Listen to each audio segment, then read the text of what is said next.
revêt une importance exceptionnelle pour nous, dans le rapport avec nos hôtes, la Corée, dont le nom transporte avec lui pour nous, dans sa consonance, quelque chose de grec, oui, une assonance au nom de la jeune fille Corée, proche du cœur et des cœurs. Ça marche?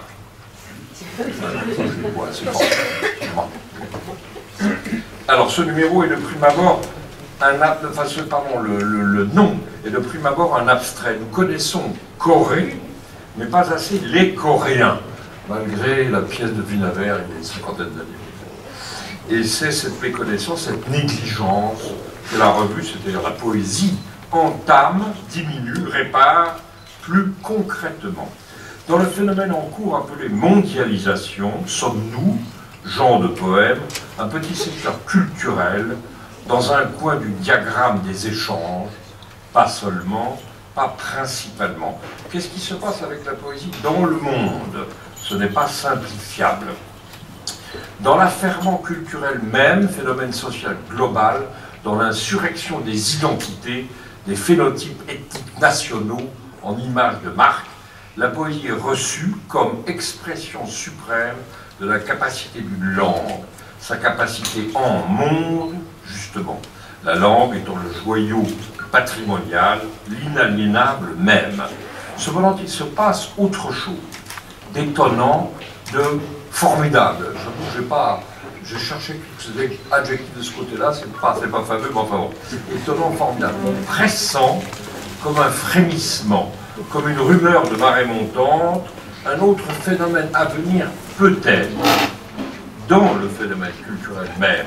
Avec la poésie, on cherche à s'entendre, à se prêter audition, attention, les uns les autres, les uns aux autres, dans le ne pas s'entendre même, dans l'intraduisible, dans ou à travers la langue de l'autre, nous échangeons. Quel est cet échange? Le coréen, c'est-à-dire une phrase, une page coréenne, ne peut se changer en français, ni du français en coréen. Il n'y a pas de valeur d'usage en français du coréen, et réciproquement si vous voulez. Pas de valeur d'échange donc par un équivalent général. Par conséquent, c'est un don qui se fait, ou cherche à se faire, à travers l'échange de ce qui est inchangeable. Un échange sans équivalence est un don. Ce qui menace en tout cela, c'est le superficiel. Une locution française dit la superficialité. On en a vite fait le tour. C'est ce qui menace les tours du monde de la mondialisation, en surface, comme les croisières touristiques, ou en précipitation, comme le tour du monde de la journée boursière qui balaye les 24 heures de la spéculation de Tokyo à New York par la City. Ça se précipite en survolant les peuples, la surface terrestre, à vitesse supersonique, superphonétique, non langagière. Il ne faudrait pas que le tour de la poésie soit superficiel, de l'ordre de la communication, point commun, c'est-à-dire réduit au rapide ou trop rapide, festival, salon, bref, rencontre, oubliable. Les revues en papier demeurent, lisiblement. Qu'est-ce que nous voulons à poésie?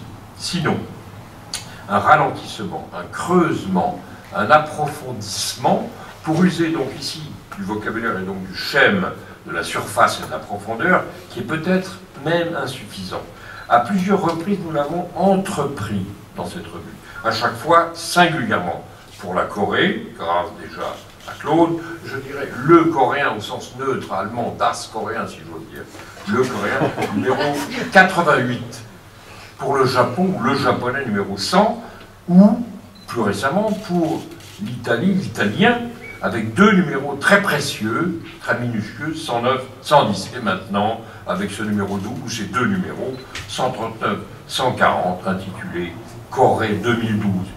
Et souvent, pour cette revue, je vais dire à chaque numéro presque, dans la réflexion théorique, comme on dit, sur le traduire.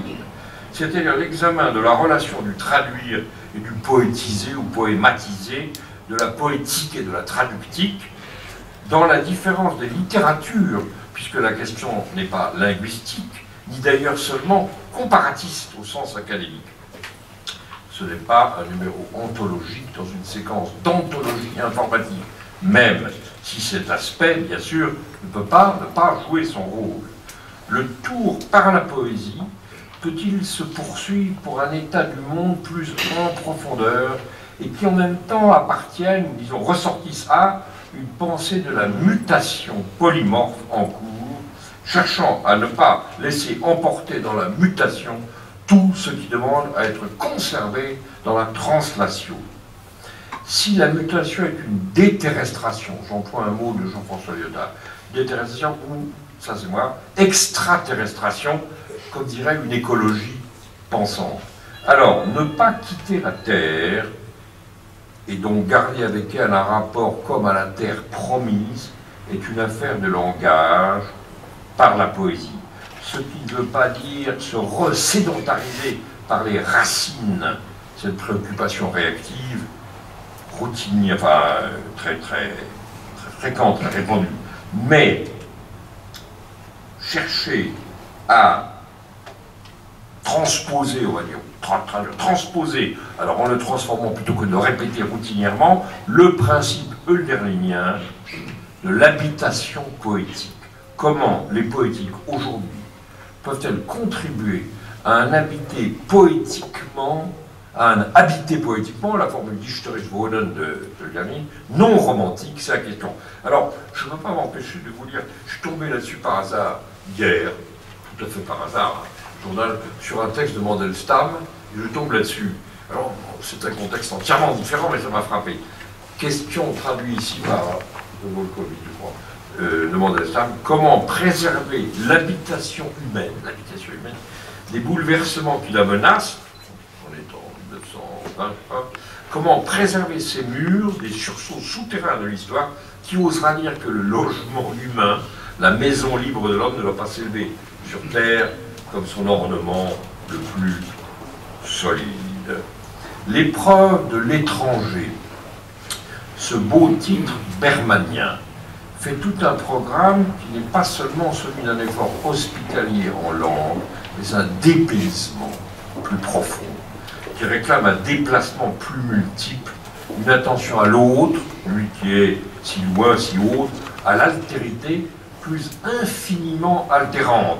Si vous m'autorisez à employer dans un usage typiquement romantique allemand, dans un sens plus infiniment altérante que l'était l'ancienne tolérance même. Le monde est là-bas comment? Certes, le cinéma, Claude y a fait allusion d'ailleurs hier, répond à cette soif d'altérité, à cette question que je viens de poser, le monde est là-bas comment, et de manière impressionnante et beaucoup plus puissante, mais à condition d'être en relation pensive avec l'opération appelée ici et ce soir, et dans ce papier, poétique. Et je ne reprends pas l'allusion qui a été faite justement, très beau film coréen qui a beaucoup impressionné ici, avec son titre non coréen, Poétrie. Si l'ennemi est la superficialité, il faut saluer le travail exemplaire, pardonne-moi, de Claude Mouchard. Lui qui rêve de la revue, et moi je dis que c'est Claude, au long des mois et des années. Il ne s'agissait pas d'apprendre la langue coréenne, mais d'apprendre le coréen, c'est dit das coréen, la chose coréenne comme face et phase du monde, mode d'être au monde du monde. Se traduire plus infini requiert un suivi, un être avec, un accompagnement travailleur, un se parler plus longuement, plus complètement, plus rigoureusement de tout ce dont il faut se parler, c'est-à-dire de beaucoup plus de choses historiques, géologiques, politiques, sociales, écologiques, etc., bien sûr, dont il faut se parler les uns ou avec les autres pour qu'il y ait des choses en commun dans ou pour un monde plus commun, s'il est vrai que choses et monde s'entretiennent, n'y ayant de monde que pour autant qu'il y a des choses, et il fallait écrire, n'y ayant de monde qu'autant qu'il y a de choses. Qu'est-ce qu'une chose? Eh bien, je reste sur cette question. Merci.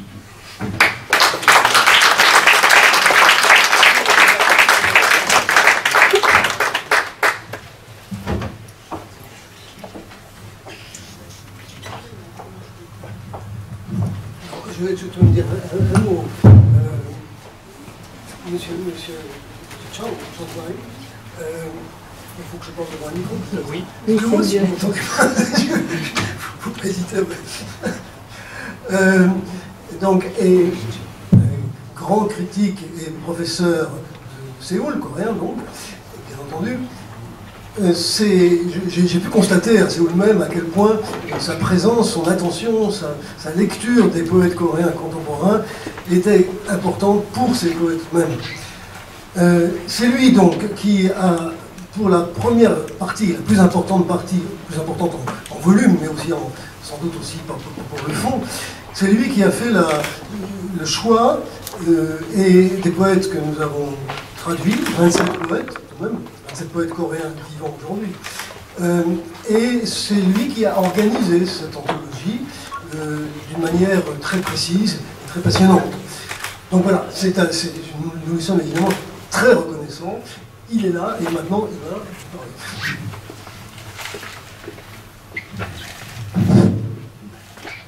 제가 오늘은 한국말로 하려고 합니다.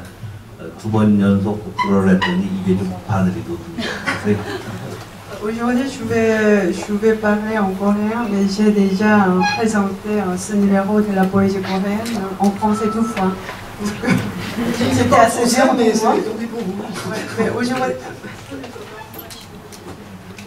je vais traduire ce qu'il va dire sur la poésie coréenne. Moi, je ne sais pas. J'ai co-traductrice de Claude Mouchard, donc c'est pour mettre en valeur notre numéro spécial de la poésie coréenne. Je vais traduire monsieur. 네, 우선 여기 이 자리에 와주신 모든 분들께 감사드립니다. Je remercie tout le monde qui se trouve ici avec nous. Tout d'abord.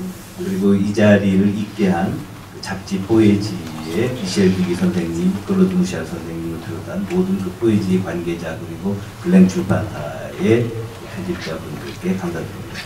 Bien sûr, je remercie également Claude Mouchard et Michel Duguay qui ont fait naître notre numéro spécial de poésie coréenne. En plus, je n'oublie pas les gens de la maison des éditions Belin. 이렇게 포에지 이번 호에 이렇게 두꺼운 한국시 특집이 나온 거에 대해서 저 자신 굉장히 경이롭게 생각하면서 이러한 그 사건의 배경에는 우리 한국 시인과 프랑스 시인이 서로 굉장히 오랫동안 만나고 싶어서 애달았다라고 하는 것을 증명해 준다고 저는 생각합니다. Ce gros numéro de la poésie, ce gros numéro de poésie coréenne, pour moi c'est un grand événement et je suis frappée par cet événement. Et cet événement naît de la rencontre entre la poésie française et la poésie coréenne.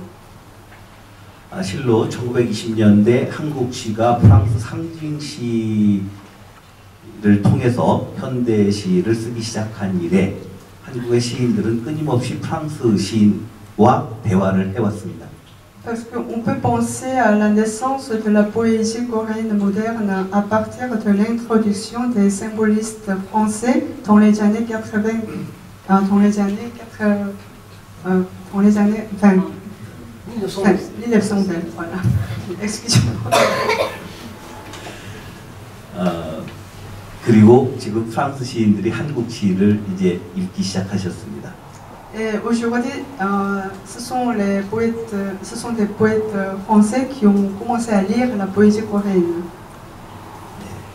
아마 여기에는 한국 시가 프랑스 시를 오랫동안 연모해온 역사가 있었겠지만 Bien sûr, derrière cette rencontre, ça existe l'amour de la poésie coréenne envers la poésie française. 이보다 더 중요한 것은 현대 문명 속에서 시의 역할에 대해서 프랑스 시인들과 한국 시인들이 함께 어떤 그 공통된 어떤 이 운명과 의무를 느끼고 있기 때문이라고 저는 생각합니다. Bien sûr, ce qui est plus important, plutôt on peut penser au rôle de la poésie dans la civilisation moderne. Parce que c'est la poésie coréenne a un rôle en commun avec la poésie française. 예를 들면 2차 세계대전이 끝났을 때 아도르노는 아우슈비츠 이후에 서정시가 쓰여질 수 있는가라는 질문을 던졌습니다. Par exemple, après la Deuxième Guerre mondiale, Adorno a lancé une question: est-ce possible d'écrire la poésie lyrique après l'Auschwitz? 그리고 현대 시인들은 그 아도르노의 질문을 실천적인, 적극적인 대답으로 바꾸기 위해서 많은 노력을 기울였습니다. Et après, les poètes modernes ont essayé de transformer cette question en action concrète. En action concrète. 예를 들면 미셸 듀기 선생님은 전후에 있어서 시의 절대적인 필요성을 말씀하시기도 했습니다. Par exemple, Monsieur Michel Deguy a évoqué la nécessité absolue après les guerres, la nécessité absolue de la poésie après les guerres. 창안이자 동시에 조소로서의 시를 주장하셨습니다. Parce qu'il a parlé de la poésie comme invention et à la fois procès verbal. 한국의 역사에서 이러한 그 전후의 상황에 상응하는 것은 1980년에 광주에 있어서의 민중항쟁이었습니다. Dans l'histoire coréenne, on peut comparer les après-guerres à l'événement, à la révolution de Gwangju qui a eu lieu, qui a éclaté en 1980. 오늘 오신 황지우 시인과 김혜순 시인은 이 광주의 충격과 더불어서 시를 쓰기 시작하셨습니다. Monsieur Hwang Ji-woo et Madame Kim Hae-sun qui sont avec nous dans cette salle, ils ont commencé à écrire des poèmes à partir du choc de la révolution de Gwangju. 황지우의 시는 현실 그 광주의 충격이 그에게 요구한 현실 변혁에 대한 그 강렬한 열망과 C'est la poésie de Hwang Ji-woo, on peut interpréter comme une passion pour le bouleversement de la réalité à partir de la révolution de Gwangju. 그리고 이 열망의 객관적 상반물로서의 이미지에 적합한 선택. Et puis c'est la sélection précise des images comme une corrélative objective de cette passion. 그리고 이 열정을 끌고 가는 아주 세찬 그 리듬감으로 특징지어지는 시를 쓰셨습니다. Et puis sa poésie a une sorte de rythme très fort qui emmène cette passion à la poésie. 한편 김혜순 시인은 이미지들의 융합과 화려한 어떤 그 펼침을 보여주셨는데. Sinon, d'autre part, la poésie de Kim Hae-sun montre la fusion des images et le développement des images. 근데 이 이미지들은 현실 변혁의 각각의 계기들로서 우리의 앞에 나타났습니다. Mais ces images sont comme des divers moments de la transformation de la réalité. 특히 그의 시는 여성적 주체성의 뿌리를 내리고 surtout sa poésie s'est enracinée dans la corporalité féminine. 그래서 아주 그 특이한 시 세계를 열었는데요. Et comme ça, c'est Madame Kim qui ouvre un univers original de la poésie. 이 여성적 육체 안에서는 모든 낡은 것들이 다 무제한적으로 받아들여지고 C'est dans cette corporalité féminine, c'est toutes les anciennes vies qui sont reçues.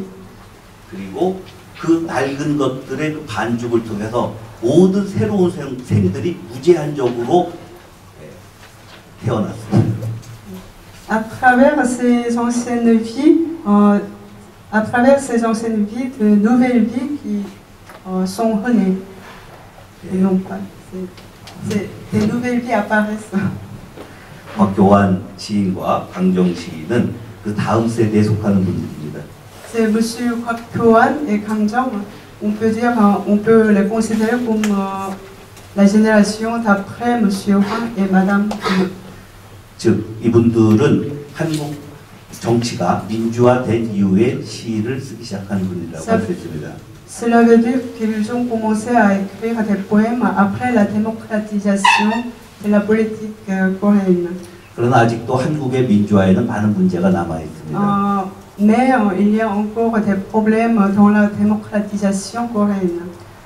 곽교환 시인은 한국 경제의 풍요 때문에 우리가 잊고 있는 저 옛날의 민주적인 문제들에 대해서 끊임없이 우리로 하여금 상기하라고 촉구합니다. Par exemple, M. Kwak, il évoque toujours une ancienne problématique sur la douleur et la tristesse du peuple coréen, que la richesse économique, que la richesse économique dissimule et fait oublier. 이를테면 그 곽교환의 시는 일종의 반각에 대한 저항이라고 할 수 있겠는데요. C'est par exemple sa poésie, on peut dire que la résistance contre l'oubli. 그러나 그는 낡은 옛날의 문제에 집착하지는 않습니다. Mais ça ne veut pas dire qu'il se concentre sur les anciens problèmes. 오히려 그 망각에 대한 저항을 새로운 전망에 대한 모색으로 치환하는 데서 자기 시의 길을 발견합니다. Il cherche à transformer 새로운 전망을 모색하는 데서 il cherche à transformer la poésie, sa poésie en une sorte de nouvelle voie. 예전에 바슐라르는 상상력이라고 하는 것은 이미지의 형성, 즉 포르말수용이 아니라 이미지의 왜곡, 데포르말수용이라고 말한 바가 있습니다. Par exemple, autrefois, Bachelard, il a dit l'imagination. L'imagination et déformation.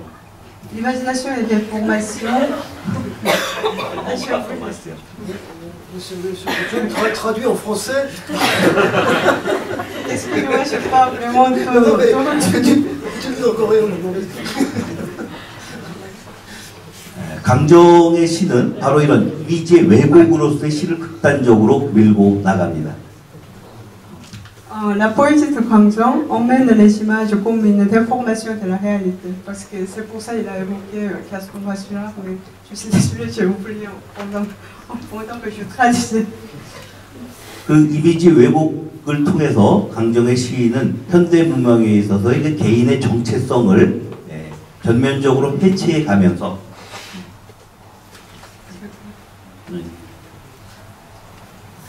Monsieur Kang Jong emmène les images comme la déformation de la réalité, mais non pas la formation à l'extrême en accompagnant le doute sur son identité de l'individu.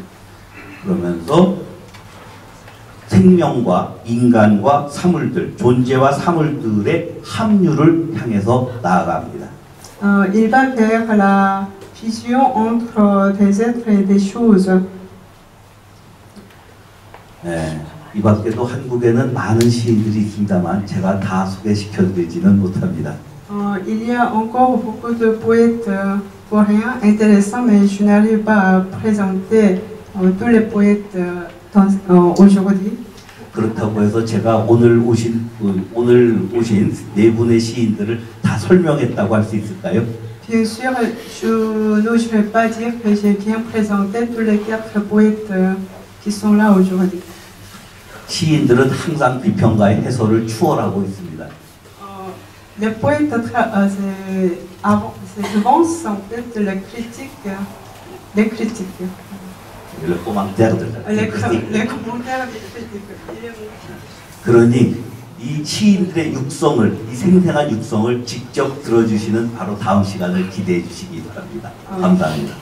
Mais je vous propose d'écouter la vive voix des 4 poètes ici. Et je vous remercie.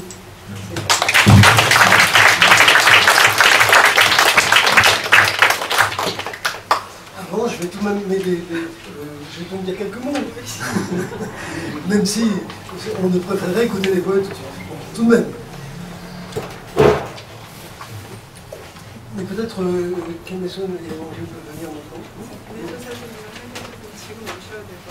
Et aussi Pierre-Antoine.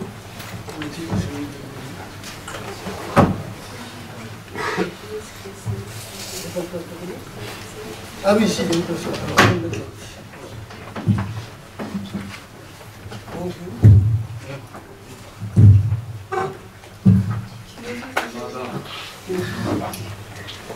Bon, je dis quelques mots si vous permettez. Tant du monde, la Corée. C'est un vers. Tant du monde, la Corée. C'est un vers du grand poète italien Vittorio Sereni. C'est un vers qu'il a écrit pendant la guerre de Corée. Guerre de Corée 1950-53. Je me souviens, moi, de la guerre de Corée, telle qu'on entendait parler en Occident, en France, et ce moment où on était au bord d'une troisième guerre mondiale. À l'issue de la guerre de Corée, un journaliste du Monde pouvait dire qu'il n'y avait plus de Corée. Ce pays avait été totalement ravagé. J'ai rencontré à plusieurs endroits, et maintenant je connais très bien, un des poètes qui figure dans notre numéro, le premier dans l'ensemble de l'anthologie, c'est Park In-hui, qui est un homme né en 1931, si je ne me trompe pas, et il a connu toutes ces choses. Il a connu même avant la guerre de Corée l'occupation japonaise, enfin, la domination japonaise en Corée. Je vous lis quelques vers de In-hui. Une balle tirée par son semblable rouille dans la poitrine du soldat. Sur la colline, où tous sont morts, tombe une neige fondue. 3 autres vers encore un peu plus loin. La cicatrice souillée de sang vise un ciel sombre, ouvert comme une gueule.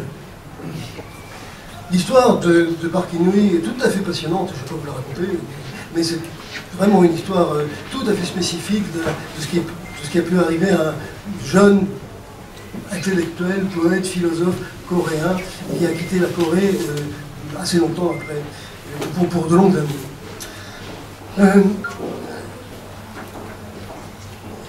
La Corée du Sud, aujourd'hui, étonnamment, contribue par sa créativité à faire le temps du monde d'aujourd'hui. Ce n'est pas évidemment sans contradiction. La Corée, on l'a dit, est un pays dont les changements politiques ont été d'une grande rapidité, d'une grande brutalité, pourrait-on dire. Wang Jiu, qui est à côté de moi, a connu ces changements politiques, et Kim Il-sung aussi, bien sûr. Wang Jiu a connu ces événements de Gwangju qu'on évoquait tout à l'heure, ce massacre dans une ville de province de Corée en 1980, dans le silence total, dans le pays et dans le monde en vérité. Et Wang Jiu a été emprisonné, torturé. Il y a des poèmes de lui qui portent trace de cela d'une manière absolument saisissante. Donc cette présence de l'histoire coréenne dans la poésie coréenne est multiforme, très agitée, très complexe, absolument passionnante pour les lecteurs français, me semble-t-il. Et je dirais, pour donner quelques traits de ce que je saisis dans l'ensemble de ce que nous avons maintenant dans ce numéro, je dirais qu'un des aspects les plus saisissants aussi, c'est la manière dont, quelles que soient les différences de génération et les différences extrêmes des positions poétiques des uns et des autres, ce qui est saisissant, c'est la manière dont s'imbriquent les aventures psychiques, psycho-langagières les plus libres avec la lutte politique, avec les libérations politiques, les résistances sociales, des cadres même de la société. Il y a là quelque chose qui vraiment est unique et qui fait de la poésie coréenne une des poésies les plus vives, les plus actives, dirais-je, que je connais. Je ne connais pas tout, mais celle-là, maintenant, je commence vraiment à la connaître. C'est une poésie toute d'imprévisibilité, je crois que vous le sentirez ce soir. Et à chaque fois, des possibles doivent chercher leur forme nouvelle. Et je dirais qu'il y a partout dans ces poèmes, si divers qu'ils soient encore une fois, et parce qu'ils sont divers, il y a quelque chose qu'on pourrait dire de métamorphique. Comme si, c'est dans le terme qu'on emploie pour des roches qui entrent en fusion, qui se refondent. Et il y a de la fusion, en effet, dans les poètes coréens que nous allons entendre.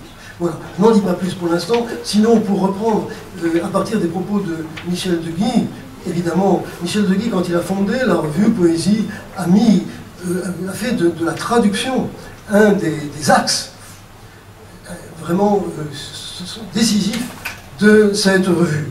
Et bon, c'est grâce à la revue Poésie que des tentatives comme la nôtre aujourd'hui ont pu se faire. C'est grâce à Michel Deguy, sans lui, rien de tout cela ne se serait fait.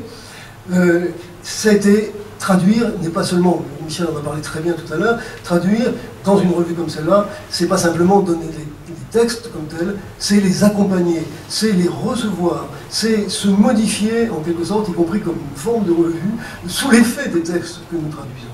Et personnellement, j'aime passionnément ce genre de relation. Je crois que là aussi, on a affaire par là au temps du monde. Alors, quelques remerciements, si vous me permettez. Je vais remercier bien sûr le Centre culturel coréen de nous accueillir, son directeur, et M. Georges Arsenievich, qui doit être là-bas, j'ai pas mis le note,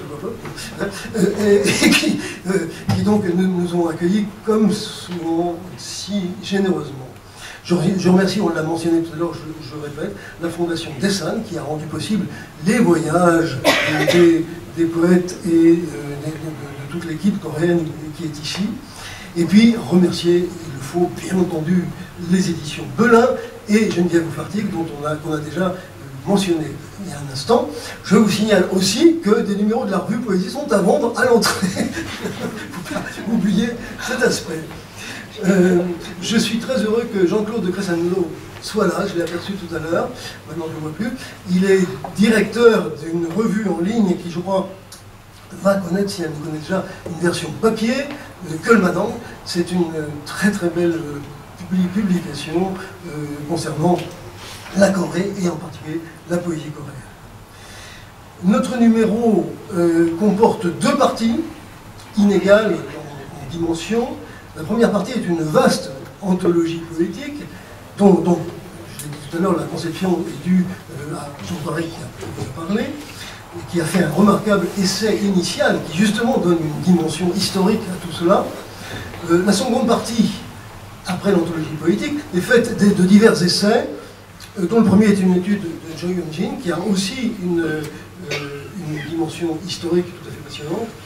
Et puis dans cette seconde partie, je tiens à le mentionner, entre bien des choses, on trouve quelques poètes de la diaspora, si on peut employer ce terme, je ne suis pas sûr qu'il soit convenable ici, disons deux poètes coréens, non là ce sont des poètes, il y a un écrivain aussi, d'écrivains coréens qui ont finalement écrit aux États-Unis, voire en anglais, pas forcément, mais... Et là, on a des écrivains aussi tout à fait passionnants et tout à fait spécifiques. Je crois que ça vaut la peine de regarder. En particulier, trois femmes poètes écrivant donc aux États-Unis. Merci, je veux revenir à Jo Hyun-jin, co-organisatrice et co-traductrice de ce numéro. Nous avons travaillé vraiment pendant des années, je vous assure, et très tenacement. Donc je suis vraiment gré d'avoir été toujours aussi décidé, stable, fiable, vraiment. Et je remercie aussi Kim Hyun-ja, qui est quelque part par là, et qui a contribué aussi tellement à traduire et à rendre possible ce numéro. C'était une expérience passionnante, mais c'est éprouvant, n'est-ce pas? Ça fait des années de travail. Voilà. Je crois que vous allez entendre, bien entendu, les textes en coréen. Peut-être on peut percevoir au moins non seulement la voix, le rythme propre à chaque poète, ça c'est très précieux, c'est pas nécessaire de comprendre pour entendre cela, peut-être même on l'entend d'autant mieux qu'on ne comprend pas. C'est aussi peut-être une manière d'entendre la langue coréenne. Il y a dans la langue coréenne une dimension sonore d'une nature vraiment spécifique. Et en particulier, parce que je le mentionne parce que c'est un problème pour la traduction, il y a, je crois, une dimension onomatopéique de la langue qui fait que certaines significations ou certaines connotations sont données par une accentuation onomatopéique de certains mots. C'est tout à fait spécifique. Je crois qu'on pourra l'entendre aussi dans ces lectures et c'est précieux. Voilà. Pardonnez-moi, j'ai trop parlé. On va maintenant entamer nos lectures. Et d'abord, nous allons entendre monsieur Romu, qui est là. Il y a de lui, a été traduit, c'est là que je l'ai découvert il y a maintenant des années, a été traduit un livre, un recueil de poèmes chez William Blake et compagnie, traduit par Kim Bona. C'est un magnifique, vraiment un grand livre de poèmes. J'ai déjà dit quelques mots sur lui, je ne vais pas y revenir. Pour moi qui ai travaillé, il y avait Catherine Cocteau tout à l'heure quelque part, pour moi qui ai travaillé sur la poésie et le témoignage, certains des poèmes, pas tous, ça ne définit pas toute sa poésie, mais certains des poèmes de Wang Jiu sont des poèmes de témoignage particulièrement puissants, particulièrement bouleversants. Dans une des proses qui figure dans la revue, une prose de Wang Jiu qui figure dans la revue, Wang Jiu parle de jours en prison. C'est une prose vraiment extraordinaire. Il ne parle pas seulement de lui, il parle de plusieurs prisonniers. C'est une prose vraiment bouleversante. Je ne dis qu'une phrase, et ensuite on l'écoute. Je cite Wang Jiu en français.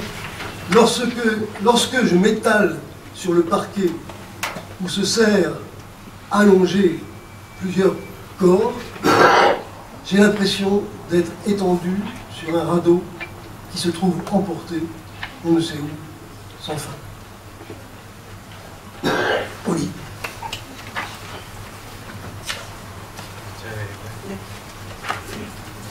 Le premier, c'est...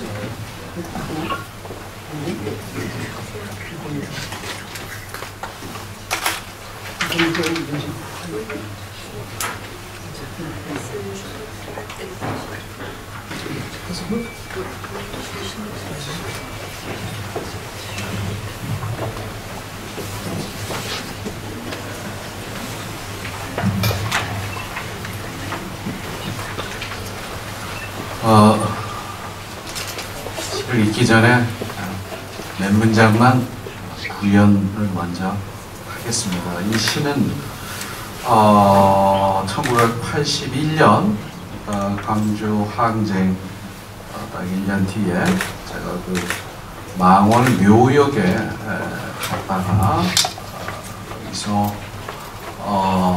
어느 임산부가 80년 광주 항쟁 당시에 소문으로는 공수부대에 의해서 살해됐다라고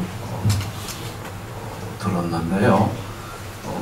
그분의 그 묘비명을 보고 충격을 받아서 그 충격이 서울 올라온 뒤까지 쭉 쫓아와서 그런 어간의 심정을 시로 썼던 것 같습니다. Avant de réciter mon poème, sur la page 69, je vais dire quelques mots sur ce poème. Ce poème s'est écrit en 1981, après avoir visité le cimetière fait après la révolution de Gwangju en 1980. J'ai vu un tombeau d'une femme enceinte morte lors de la révolution.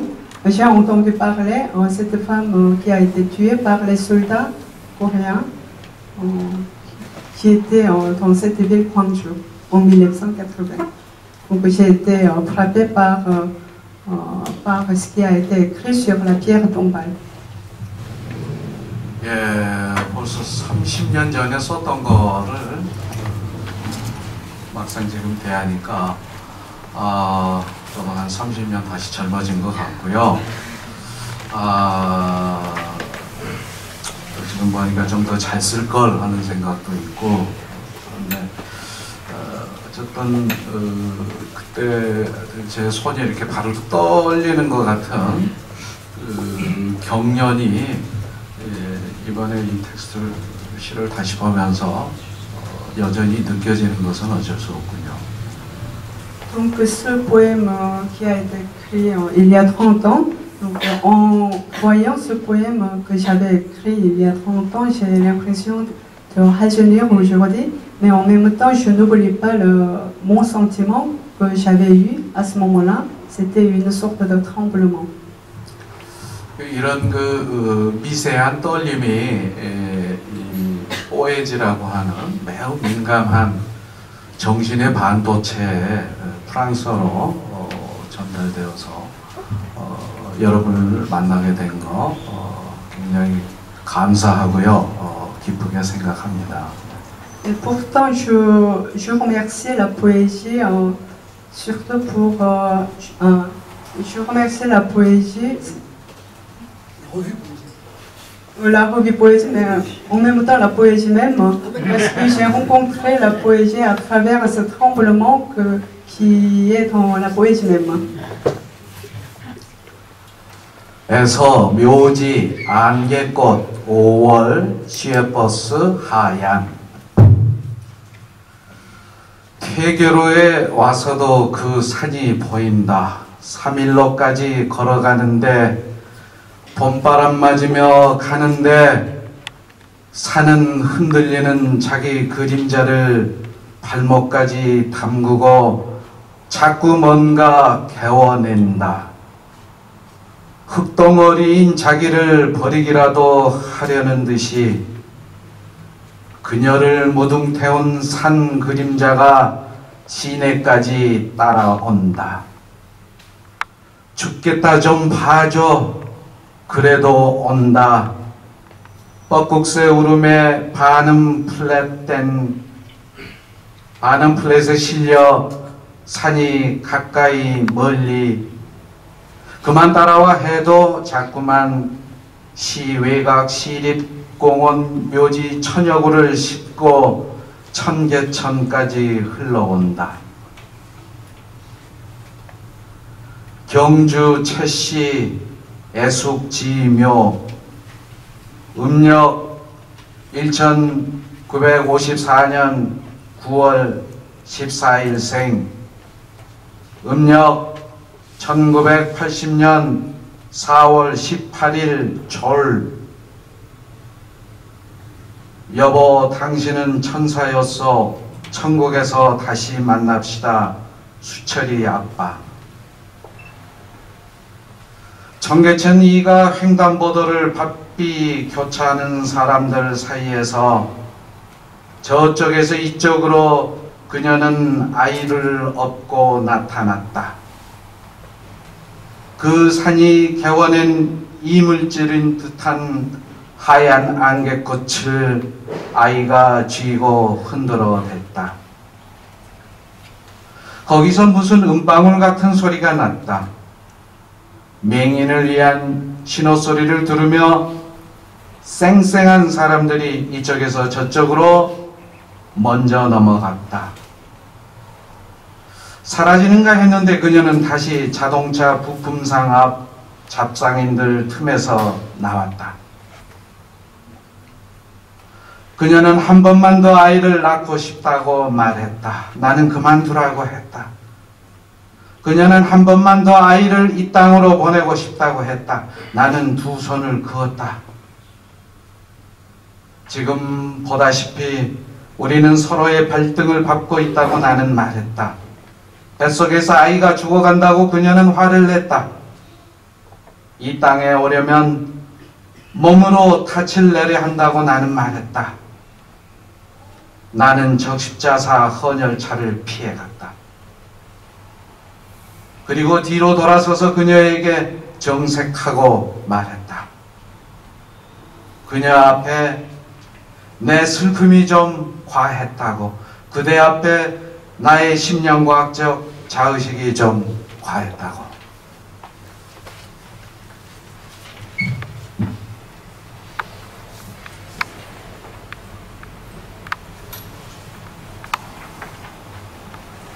Dans cimetière, gypsophile, mais autocar, blanc. Du boulevard Tauguier, on voit aussi cette montagne. Je marche jusqu'au boulevard, le 1-3, en plein vent de printemps, mais la montagne, tout en se trempant les pieds dans sa propre ombre qui tremble, ne cesse de vomir quelque chose. Comme si la montagne cherchait à se défaire de son propre corps en un bloc de terre. Cette ombre qui porte la montagne sur ses épaules me suit jusqu'au centre-ville. C'est bien embêtant. Laisse-moi tranquille, s'il te plaît. Pourtant, elle me suit encore. Emplie d'un chant de coucou en si bémol, la montagne se trouve tout près, très loin. Même si je lui dis d'arrêter de me suivre, elle se coule jusqu'au canal Changye, chargée qu'elle est de plus d'1 millier de corps du cimetière municipal dans la banlieue de Séoul. Tombe de Madame Choi Hae-suk, née le 14 septembre 1954, décédée le 18 avril 1980. Ma chérie, tu étais un ange, retrouvons-nous au paradis, ton mari. 2 rue Changye. Au milieu des gens qui, ça et là, se croisaient tout en se hâtant, elle est apparue, portant son enfant sur le dos. L'enfant agitait des gypsophiles blanches qui avaient l'air d'un corps étranger vomi par la montagne. Un son de clochette argentée semblait s'en échapper. On entendait le signal sonore destiné aux aveugles. Les gens allaient ça et là. J'aurais cru qu'elle allait disparaître. Mais elle s'est montrée de nouveau au milieu des camelots devant une boutique de pièces d'auto. Elle m'a dit qu'elle voulait accoucher d'un enfant, encore une fois. Je lui ai dit d'arrêter.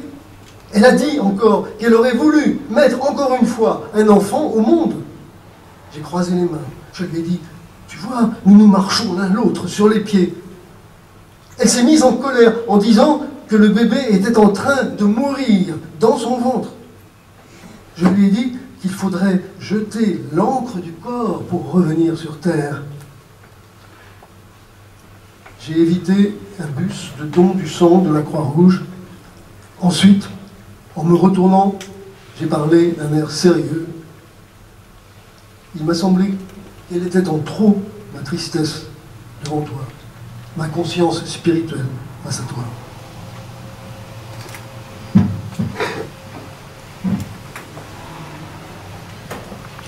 그 다음 시 참꽃도 비슷한 시기에 썼던 건데요. 참꽃, 진달래꽃이죠. 진달래꽃이 필 무렵이면 저희 젊은 시절에 온 대학가가 체일칸 가스로 자욱했습니다. 그 상황을 배경으로 해서 썼던 시입니다. Maintenant, je vais lire le poème Azalée sur la page 67. J'ai écrit ce poème à peu près dans la même période, il y a 30 ans. J'évoque ici la période de mon université où on sentait partout l'odeur lacrymogène. Donc,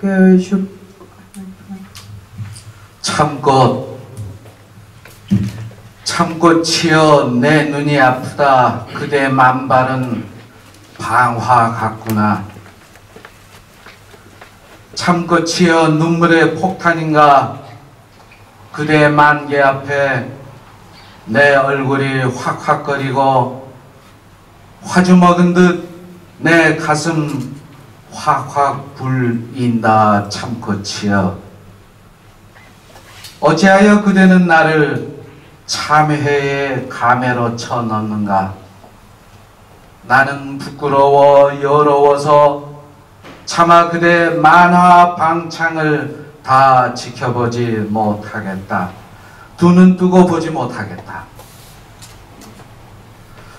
참꽃이여 그대야 꽃피는 계절은 참다 못해 터트린 대성통곡이구나. 어찌하여 참꽃이여 그대의 온몸으로 깔아놓은 꽃밭이 눈물바다인지 살아있어서 그대 혈서 같은 꽃자리를 대하니 산다는 게 용서를 빌어야 하는 계절이구나. 그러나 어제는 오늘을 용서하지 않으며 오늘은 빈 광장이여 역사는 부끄러워하지 않는구나. 역사는 다만 의문이며 참꽃이여 그대 눈물도록 저 앞산에 만개할제 역사는 눈부신 익명이구나. 역사는 익명으로 나를 우리를 호출하고 저 앞산 작곡의 등심제 세제 등성이에 불붙은 황홀한 참꽃들 그대 앞으로 나아가 보리라. 우리 꽃 피어나는 것이 더 이상 슬픔이 아님을 참으로 꽃 피는 참꽃들을 위해.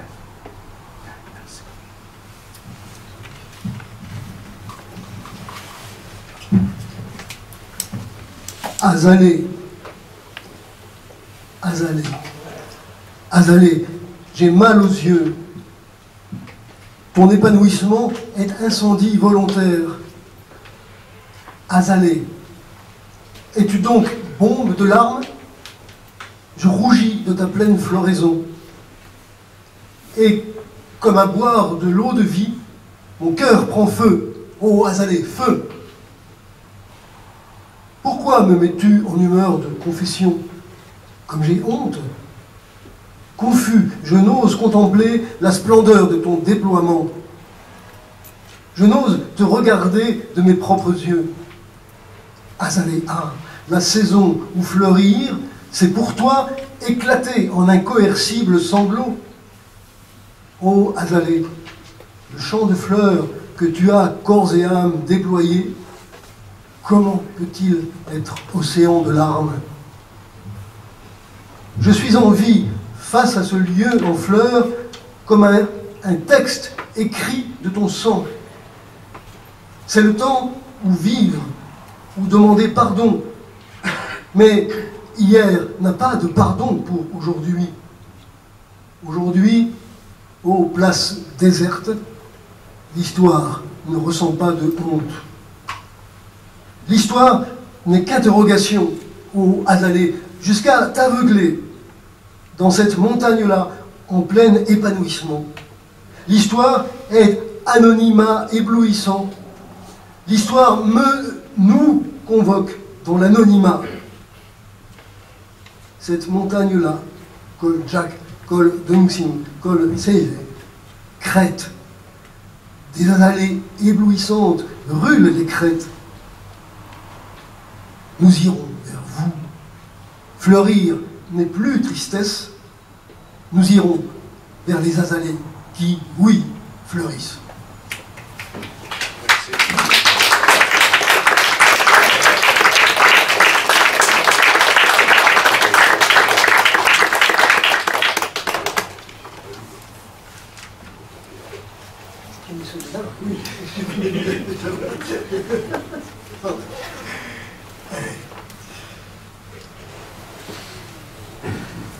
Je ne vais pas raconter comment j'ai découvert la poésie de Kim Il-sung. mais il y a des aventures typiquement coréennes aussi dans la manière de rencontrer, de découvrir. Il y a un style de rencontre, oui, en Corée ou avec les amis coréens. Donc,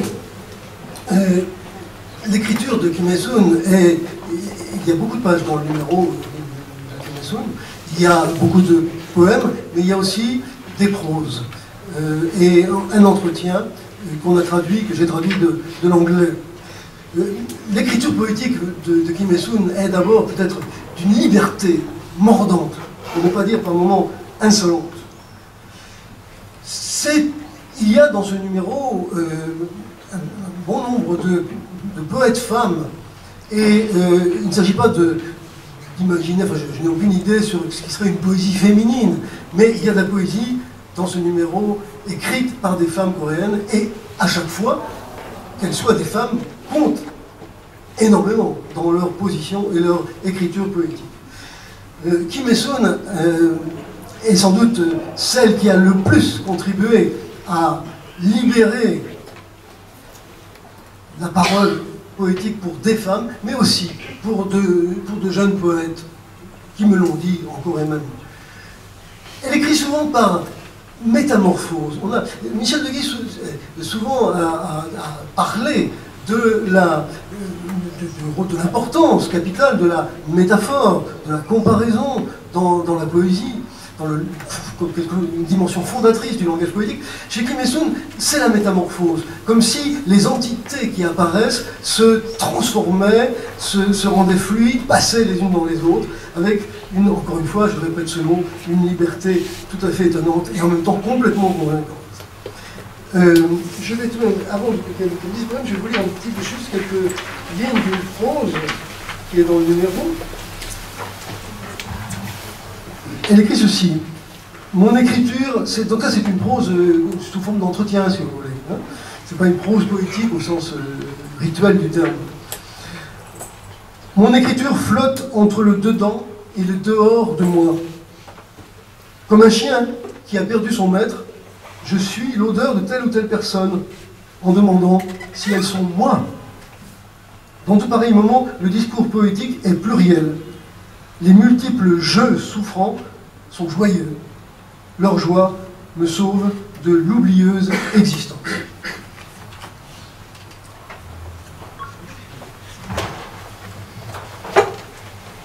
어머니 다리 눈동자 만드시는 밤. 나는 시방 바다로 걸어 들어간다.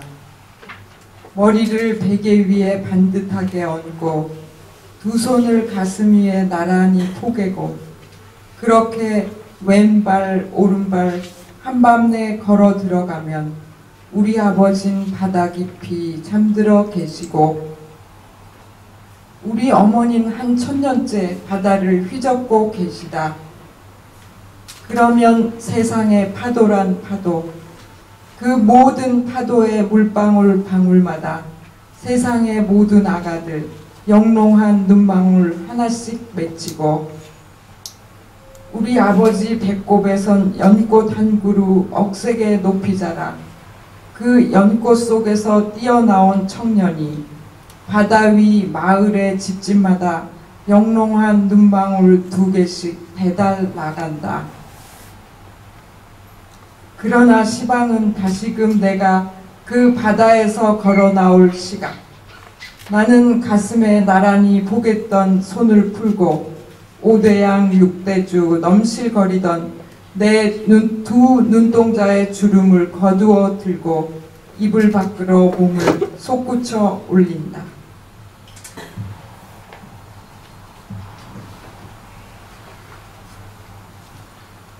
Nuit où la lune mère fabrique des pupilles.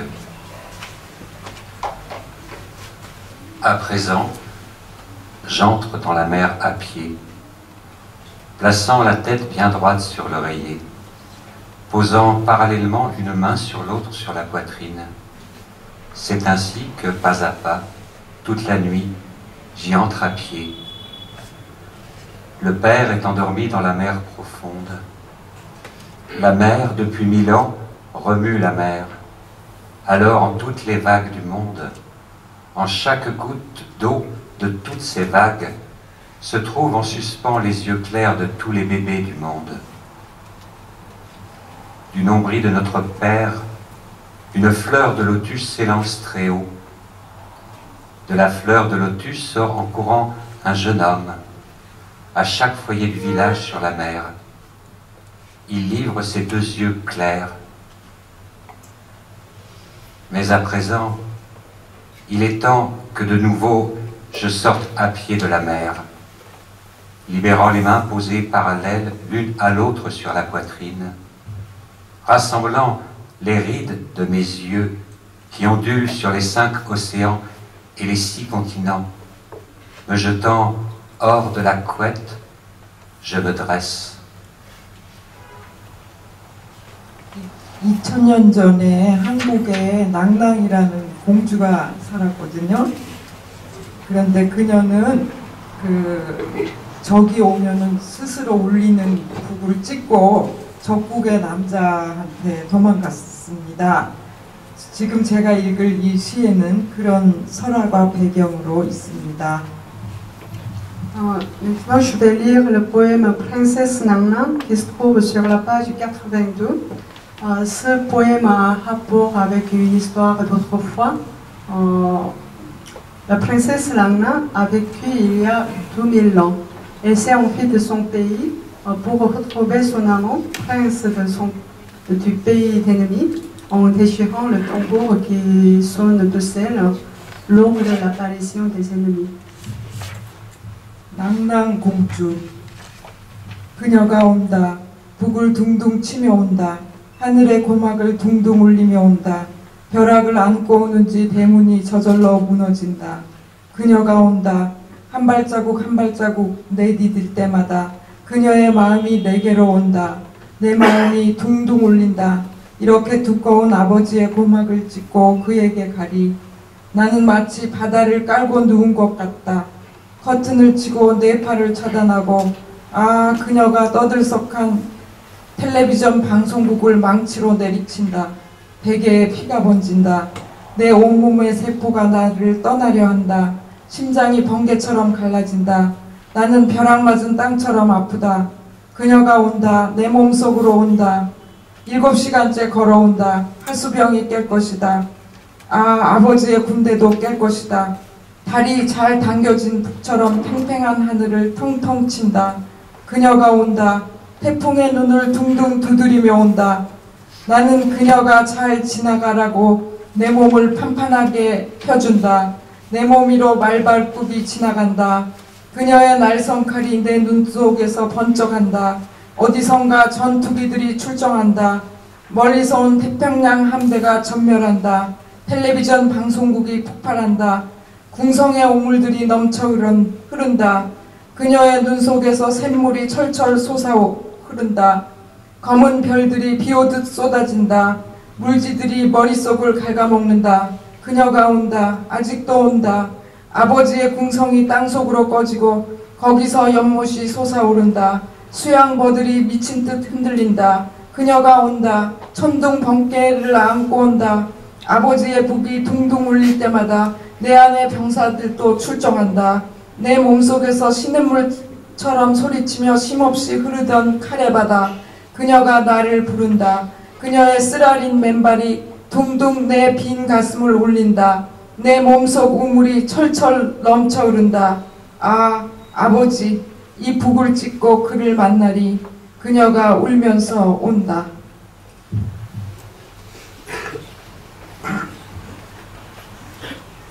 Princesse Nang. Elle arrive, rentemplant, battant tambour, en faisant résonner, rentemplant le tympan du ciel, elle arrive. Comme si elle arrivait apportant l'éclair, le portail de lui-même s'écroule. Elle arrive.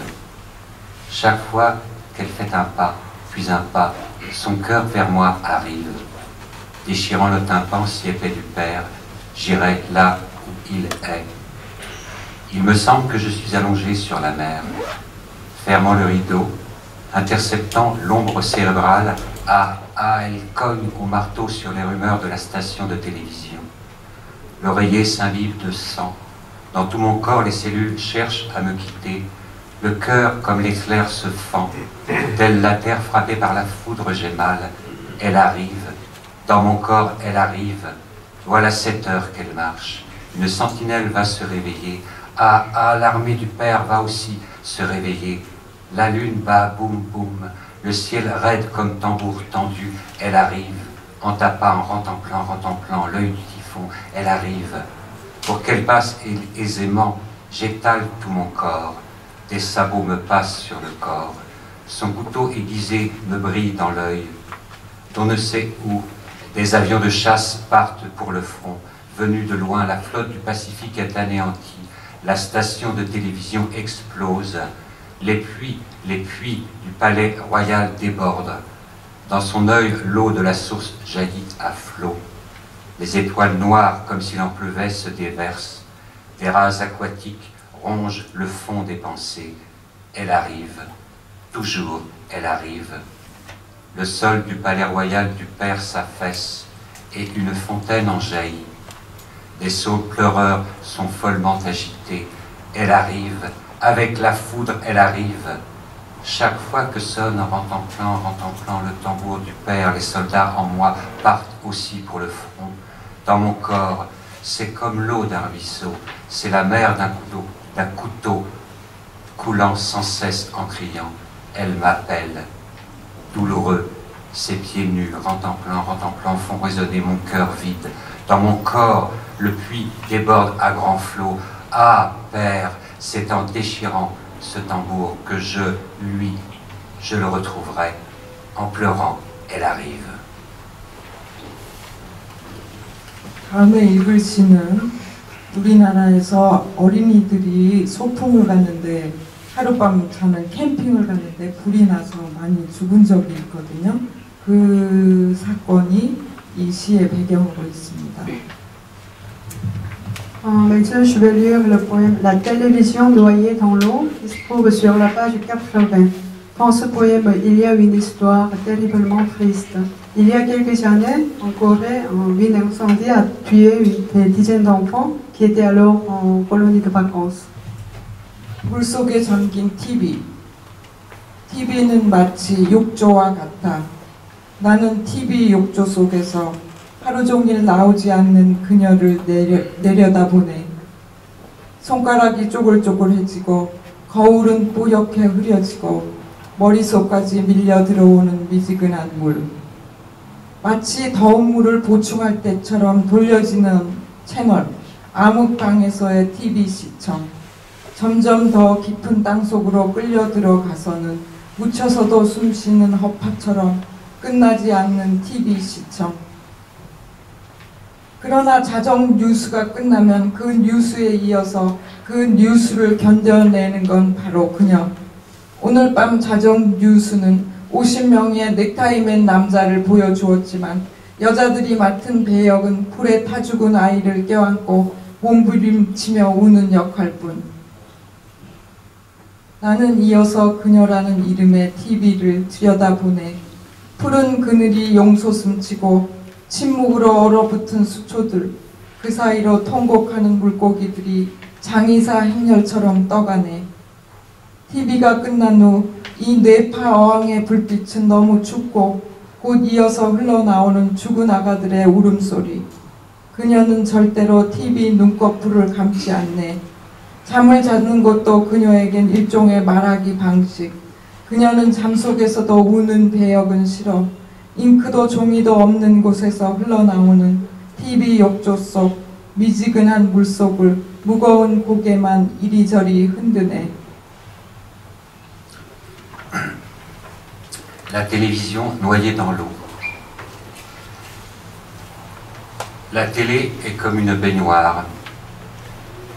Je regarde celle qui de toute la journée ne sort pas de la télé-baignoire. Ses doigts se rident. Le miroir se fait flou. Eau tiède affluant jusqu'au fond des pensées. Chaîne où on zappe comme pour répondre à un manque d'eau chaude. Regarder la télévision dans une chambre noire. de plus en plus comme des poumons conduits dans un souterrain profond et aptes à respirer même enterrés. Regarder la télévision sans plus s'arrêter qu'ils ne le font. Mais quand les infos à minuit s'achèvent, alors c'est bien elles qui supportent les infos. Ce soir, les infos de minuit ne montraient qu'une cinquantaine d'hommes à cravate. Quant au rôle réservé aux femmes, il n'est que de pleurer en se tordant un enfant mort brûlé dans les bras. Je regarde de nouveau la télévision. C'est en son nom à elle. De l'ombre bleue surgit brutalement et des plantes d'eau qui gèlent en silence entre elles. Les poissons, en se lamentant, s'en vont comme un cortège funèbre depuis que la télé est arrêtée. La lumière de cet aquarium à ondes cérébrales est bien trop froide. Des sanglots de bébés morts en coulent immédiatement. Elle ne clôt jamais les paupières de la télé. Dormir, c'est aussi pour elle une manière de parler. Pleurer, ce n'est pas un rôle qu'elle aime, fût-ce dans un somme, dans la télé-baignoire, dans l'eau tiède qui coule d'un endroit sans encre ni papier. Elle ne fait que secouer sa lourde tête d'un côté et de l'autre.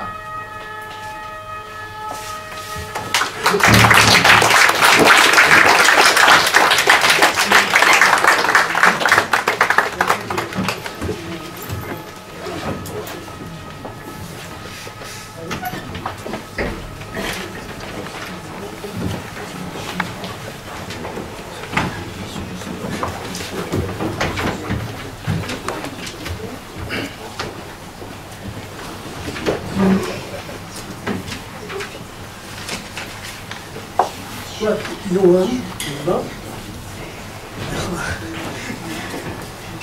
est un poète que je connais depuis très longtemps.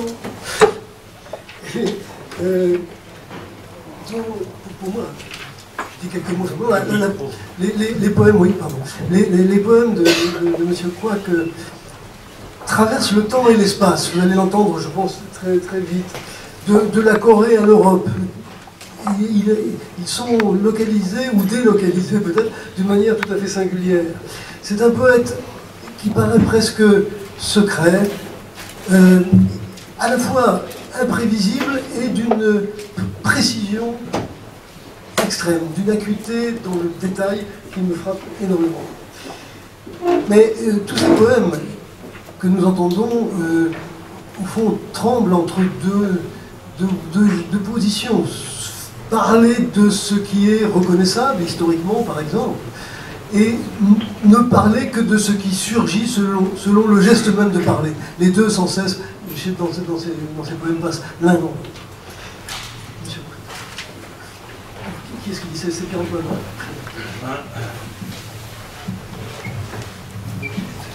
붉은 고원, 황토고원,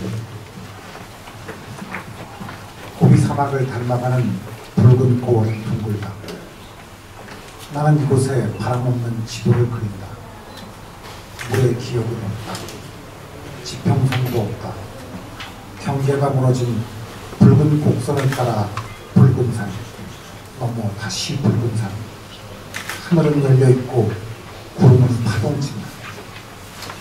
듬성 바위는 뼈약뼈 아래 더 검게 시들어가고 부정한 관목 덩굴의 촉은 앙상한 거울처럼 여유여가는 여름. 메마른 흙바닥에 납작업들이 붉은 북돌집 낡고 성진 창틀 사이로 빛이 쏟아진다. Plateau rouge, plateau de terre jaune bleu, devenant pareil au désert de Gobi, un plateau rouge et rond. Ici, je dessine un atlas dépourvu de vent. Il n'y a pas de mémoire de l'eau, il n'y a pas non plus d'horizon. En une ligne courbe aux bornes qui s'effondrent, une montagne rouge, et de l'autre côté, une montagne rouge encore. Le ciel reste ouvert, les montagnes ondulent. Les rochers clairsemés sous un soleil brûlant flétrissent en noir. C'est l'été où le vert d'un buisson voûté s'éclaircit en barbe clairsemée. Maison de briques rouges tombée à plat ventre sur la terre aride. Par la fente d'un chambranle usé, la lumière se déverse.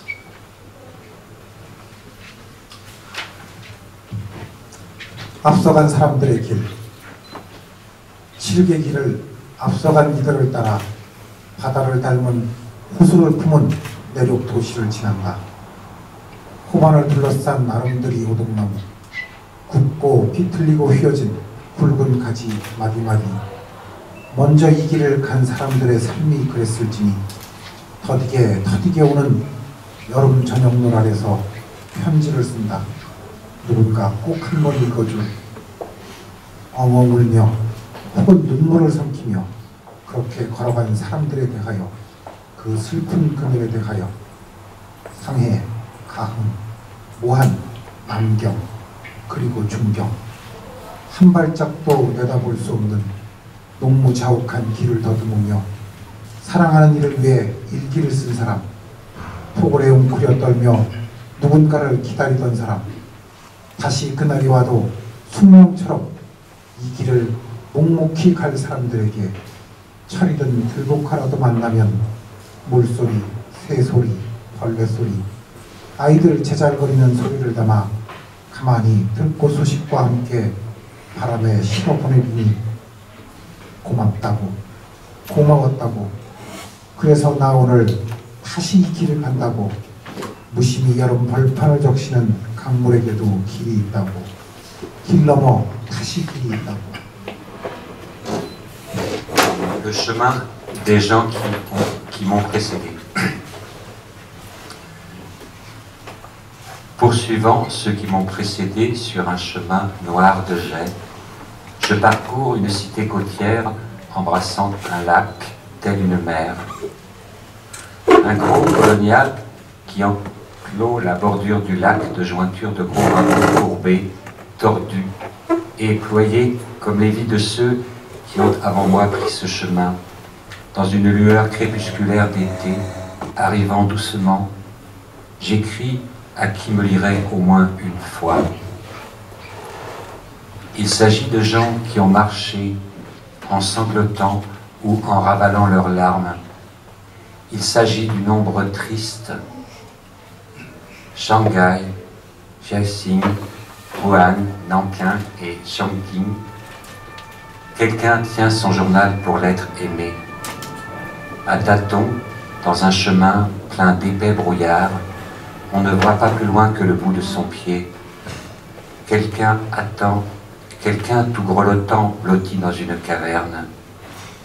Et c'est aux gens qui prendraient ce chemin-là, alors même que ce jour-là surviendrait de nouveau comme un sort rencontrant des chrysanthèmes sauvages, c'est à eux qu'en y mettant du bruit d'eau, un chant d'oiseaux, des bruits d'insectes et en secret des piaillements d'enfants, avec la nouvelle d'une fleur des champs, par le vent, je les enverrai.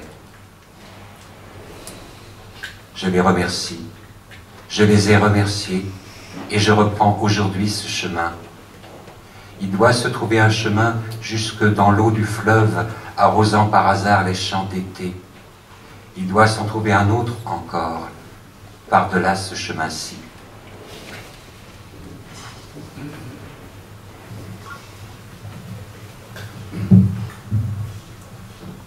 벌목장에서 톱날이 쓸고 간 그루터기 위로 다시 생명이 움트고 마침내 붉은 꽃 한 송이 피었다. 쓰러진 상처를 딛고 핀 희망, 죽음을 딛고 일어선 그 굵고 선명한 눈물. Sur un terrain d'abattage d'arbres. Sur une souche, après le passage d'une lame de scie, de la vie avait de nouveau poussé. Une fleur rouge s'était enfin ouverte. L'espoir éclos pesait sur le cou qui s'était abattu et, verticale, s'appuyant sur la mort, une grosse larme claire.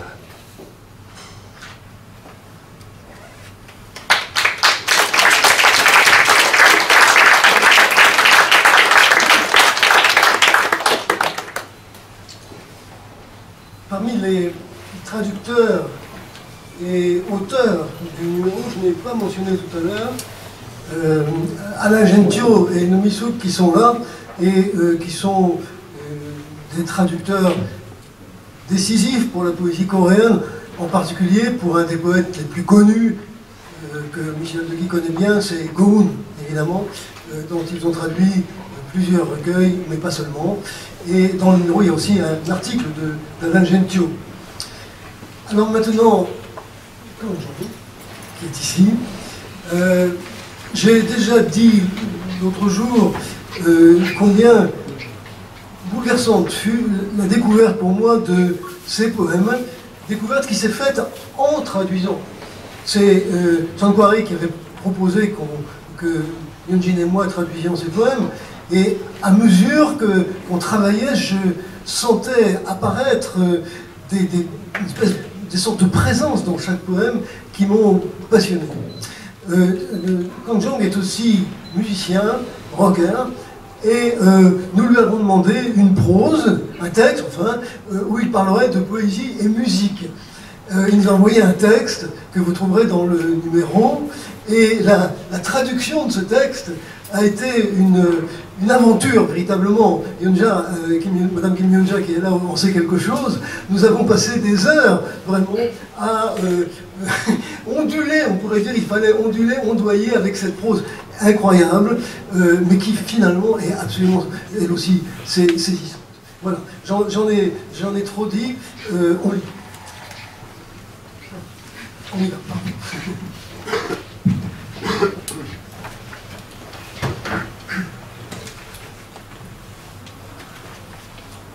배우는 퇴장할 줄 모르고 이제 세상은 충분히 낯설어져 있다.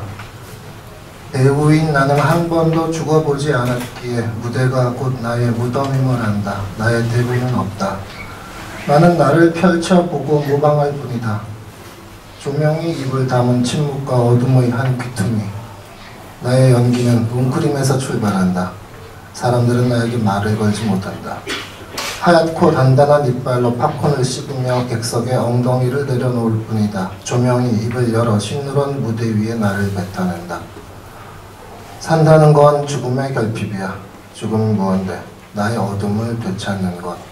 조명이 세상을 읽어내리기 전의 밝은 보다 짙은 세상의 중심 혹은 전부.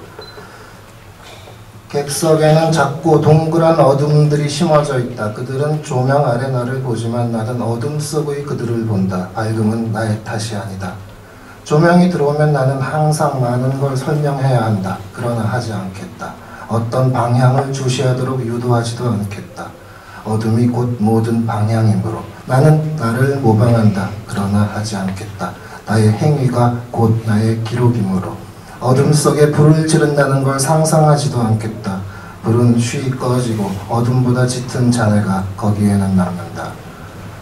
막이 내리면 극장을 나서는 사람들은 빈 팝콘 봉지를 쓰레기통에 버릴 것이고 몇 번씩 낯설어진 세상을 향해 부신 눈을 닦을 것이다. Ce poème, dois-je le dire, ce poème a trait à l'expérience de la scène. Un comédien qui ne sait pas sortir de scène. Maintenant, le monde est suffisamment inconnu. Comédien, je ne suis jamais mort, ne serait-ce qu'une fois. C'est donc que la scène est ma tombe. Aucun texte de pièce. Je n'ai qu'à me déployer, puis me mimer. Silence dans lequel l'éclairage ferme la bouche. Et coin d'obscurité, où mon interprétation commence par un blottissement. Les gens n'osent pas me parler. Tout en mâchant du pop-corn entre leurs dents blanches et solides, ils posent simplement leurs fesses sur les sièges dans la salle. L'éclairage ouvre la bouche et il me crache sur une scène toute jaunâtre. Vivre, c'est un manque de mort. C'est quoi la mort? C'est retrouver en obscurité. Le monde, plus sombre que clair, avant que l'éclairage ne le lise, lui, son centre ou son tout. De petites obscurités rondes sont plantées dans la salle. Eux me voient sous l'éclairage, mais moi, je les vois dans l'obscurité. Le clair, ce n'est pas ma faute. Quand l'éclairage se répand, j'aurai toujours tant de choses à expliquer. Cependant, je ne le ferai pas. Je ne me laisserai pas non plus aller à fixer une direction. L'obscurité indique toutes les directions. Et moi, alors, je me mime. Mais je ne le ferai pas. Mon acte est ce qui m'enregistre. Alors, je n'imaginerai même pas de mettre le feu en pleine obscurité. Le feu s'éteint vite. Il reste des décombres plus sombres que l'obscurité. À peine le rideau est-il baissé que les gens, en sortant du théâtre, vont jeter des sacs de pop-corn vides dans une poubelle, et puis, éblouis, ils s'essuieront les yeux à plusieurs reprises face au monde qui se fait alors inconnu.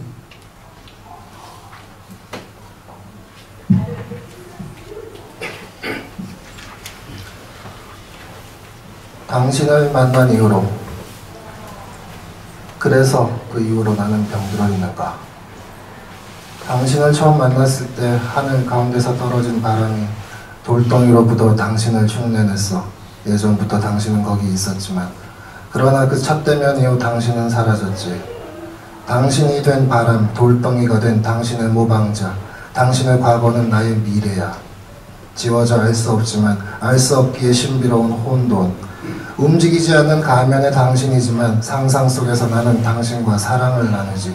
한편의 집약된 정물의 내용물 속을 헤집으며 내 스스로 아름다운 전설과 복음을 전파하며 당신은 나의 시선 속에 지워지고 그 악독한 시선이 만들어낸 당신의 환영 안에서 나는 나를 새롭게 만들지. 내가 만든 당신의 가면과 이유 없이 전락하여 가면이 된 바람 한 줄기.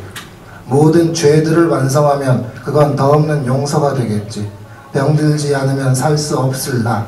완전한 죽음은 병 근처엔 다가오지 않아. 치료받지 않으며 나는 그 모든 사소한 죽음들을 수락할 테야. 당신의 용서는 내 핏줄 속에 숨은 바람을 뽑아 하늘로 되돌려 보내는 것. 살아서 죽음을 보여주는 것. 죽음을 살아낼 테야. Depuis que je t'ai rencontré. Donc, depuis lors, suis-je malade?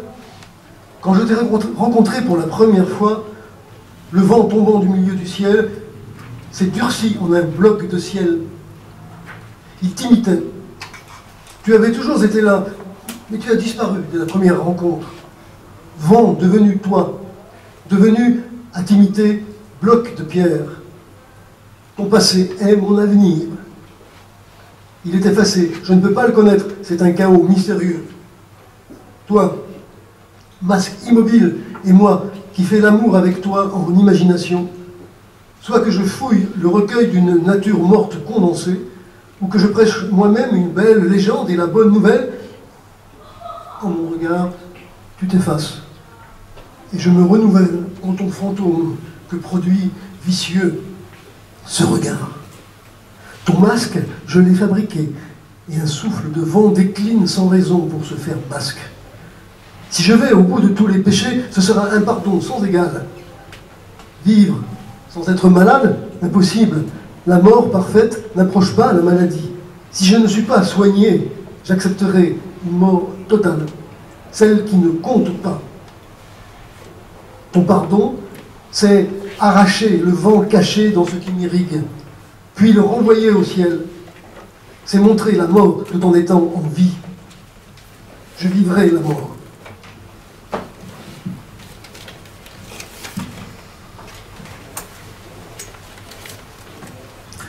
낯선 짐승의 시간.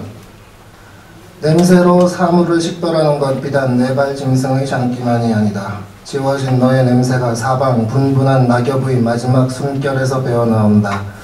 이 친밀도 높은 인분의 기척을 나는 인간에 대한 또 다른 전망으로 읽는다.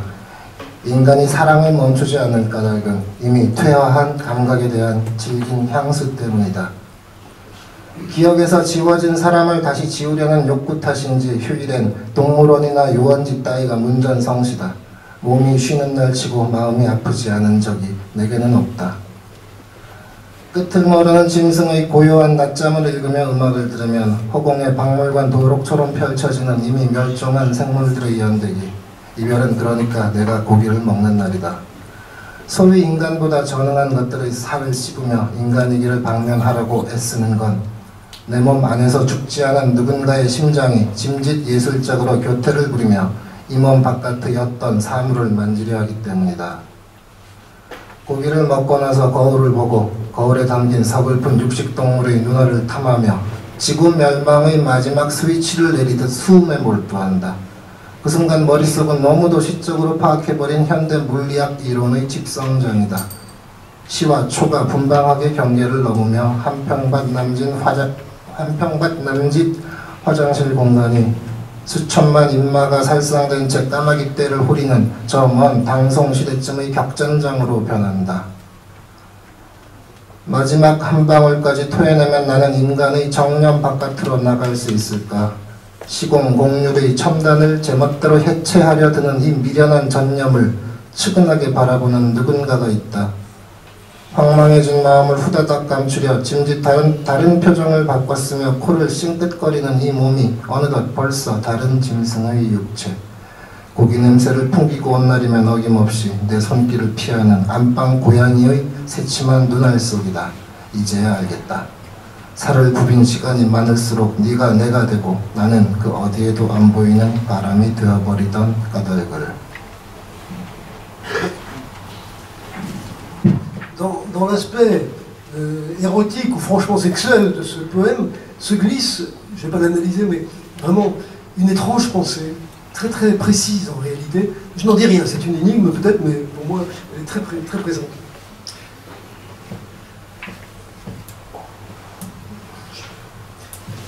Tant d'une bête inconnue. Identifier les choses par l'odeur n'est pas le talent des seuls quadrupèdes. Ton odeur effacée s'échappe un peu partout du dernier souffle des feuilles mortes. Dans la trace de l'excrément humain, dans ce plus haut degré d'intimité, je lis une vision de l'homme. Ce que l'homme ne cesse d'aimer découle de la nostalgie persistante d'un sens dégénéré. Effacer de nouveau la personne qui s'est effacée de la mémoire, tel est sans doute le désir qui fait qu'au jour férié, il y a foule aux zoos ou dans les parcs. Pour chacun des jours où le corps se repose, nul moment où je n'ai mal. Si j'écoute de la musique tout en lisant, une calme sieste de bête à l'inconnaissable fin, où les annales des êtres déjà exterminés, déployés dans le vide comme un catalogue de musée illustré, la séparation a lieu le jour où je mange de la viande. En mâchant de la chair d'êtres que l'on dit plus arriérés que l'homme, j'essaie de me libérer de ma réalité d'être humain. C'est le cœur de quelqu'un pas encore mort dans mon corps. Il tente, en y mettant avec art de la coquetterie, de toucher un objet au dehors de ce corps. Après avoir mangé de la viande en regardant un miroir, guettant les yeux tristes d'un animal carnivore qui se reflète dans le miroir, je m'absorbe dans l'onanisme, comme si j'abaissais un dernier interrupteur pour que s'effondre la terre. À cet instant, la tête est toute compilation de théories de physique moderne, saisies trop poétiquement. Heures et secondes outrepassent ouvertement la limite. L'espace des toilettes d'un peu plus de 5 mètres carrés se transforme en champ de bataille d'une époque aussi lointaine que les dynasties Tang et Song, où plusieurs dizaines de millions d'hommes et de chevaux ayant été tués, des volées de corbeaux en furent ravis. Si je vomis tout jusqu'à la dernière goutte, pourrais-je sortir de la passion humaine? Il y a quelqu'un qui observe avec pitié cette obstination absurde à décomposer à son gré le sommet de la courbure de l'espace-temps. Reniflant tout en changeant de visage pour dissimuler hâtivement mon âme perturbée, je rentre en exhalant une odeur de viande, celle du corps d'une bête autre. Et en des jours pareils, je ne manque pas de me retrouver dans l'œil froid de la chatte de la chambre qui fuit mon contact. Je comprends enfin pourquoi plus on passe de temps à se frotter l'un contre l'autre, plus tu deviens moi, et plus je deviens, moi, du vent qui ne se voit nulle part. Je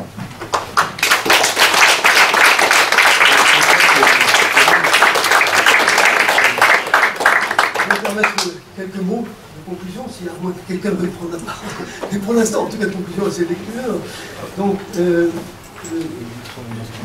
il y a quelque chose à dire tout de même. Peut-être je renoue avec les propos de Michel Deguy tout à l'heure. Il y a quelque chose à dire sur la Corée, quelque chose à dire que je ne saurais pas dire, quelque chose qu'il faudrait savoir dire, sur la Corée et le monde, sur la Corée et la mondialisation. Il y a quelque chose de spécifique à l'évidence, ce n'est pas à moi de le décrire, mais la globalisation, la mondialisation, la Corée du Sud, il faut dire la Corée du Sud, nous n'avons pas évoqué la division de la Corée. La Corée du Sud en participe d'une façon tout à fait singulière. La Corée sort d'elle-même. J'ai évoqué tout à l'heure la diaspora coréenne aux États-Unis, par exemple. La Corée sort d'elle-même de mille façons. En effet aussi économiquement, techniquement, bien entendu, ou par la K-pop, dont on nous a parlé beaucoup récemment, la pop coréenne qui, semble-t-il, connaît un succès auprès des jeunes Français. Et puis il y a la littérature coréenne, et c'est une autre manière de sortir. C'est une autre manière d'être reçu ailleurs. La poésie est cette manière la plus secrète de sortir, mais vraiment, elle le fait, et nous la recevons.